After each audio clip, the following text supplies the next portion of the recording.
Cholesterol নিয়ে চিন্তিত? আপনার খাদ্য তালিকা হতে পারে সমাধান। আজ আমরা জানব কোলেস্টেরল কমাতে কি কি খাবার যোগ করতে পারেন।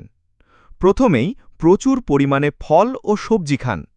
ফাইবার সমৃদ্ধ খাবার কোলেস্টেরল কমাতে সহায়ক, যেমন আপেল, জাম, গাজর এবং পালং শাক। দ্বিতীয়ত, আপনার খাদ্য তালিকায় যোগ করুন ওটস এবং বার্লি। এগুলোতে আছে বিটা গ্লুক্যান, যা কোলেস্টেরল শোষণ কমাতে পারে।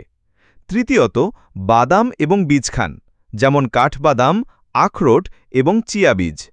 এগুলোতে আছে স্বাস্থ্যকর ফ্যাট এবং ফাইবার। চতুর্থত, আপনার পরিচিত ইলিশ অথবা চিংড়ি মাছ যোগ করুন।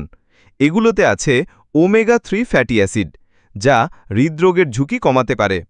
মনে রাখবেন, সঠিক খাদ্যাভ্যাসই সুস্থ জীবনের চাবিকাঠি। ফিট লাইফ বাংলার সাথেই থাকুন আরও স্বাস্থ্য টিপসের জন্য।